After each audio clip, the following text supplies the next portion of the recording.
చేస్తారు. చాలా మంది ఉన్నారు కమ్యూనిటీలో. మనం అంతెందుకు, ఒకవేళ మనం ఇన్స్టాగ్రామ్ లో మన వీడియో ఒకటి 1 మిలియన్ పోయింది అంటేనే కుళ్ళుకునే వాళ్ళు, మన గురించి బ్యాడ్ గా ప్రమోట్ చేసే వాళ్ళ జనరేషన్ కి వచ్చేసాం మనం ఇప్పటికే ఆల్రెడీ. కాబట్టి నేను ఏమంటానంటే, ఎంత నువ్వు కిందకి లాగినా నేను అంతే పైకి వెళ్తా. నా గురించి నేను లేనప్పుడు నువ్వు మాట్లాడుతున్నావు అంటే అదే నువ్వు నన్ను ఎంకరేజ్ చేస్తున్నావు అని అనుకోవాలి. అండ్ ఎంకరేజ్ విషయానికి వస్తే మా ఫ్యామిలీ అందరూ ఎంకరేజ్ చేస్తారు. హైదరాబాద్ లో కొంతమంది కమ్యూనిటీ లీడర్స్ ఉన్నారు, ముఖ్యంగా వరంగల్లో లైలమ్మ ఉంది, నన్ను బాగా ఎంకరేజ్ చేయ వాళ్ళలో.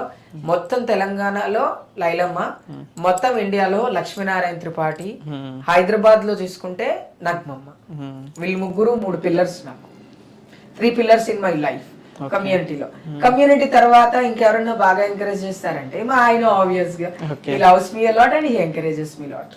నేను ఇంటర్వ్యూలో వేసుకున్న డ్రెస్ దగ్గర నుంచి, నా హెయిర్ స్టైల్ దగ్గర నుంచి, నేను ఏదైనా తప్పు మాట్లాడితే ఇలా కాదు ఇలా మాట్లాడి ఉండవలసింది అని నన్ను దగ్గరుండి చెప్పేటువంటిది మా హస్బెండ్.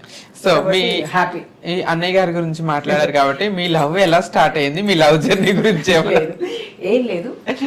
లవ్ జర్నీ అనేది ఉండదు, అది లవ్ స్టార్ట్ అవుతుంది అంతే. బట్ ఒకటి, అది జర్నీ కాదు, ఇట్స్ డెస్టినీ అని చెప్పాలి. It's not journey, love journey కాదు, ఇట్స్ లవ్ డెస్టినీ అనుకోవాలి.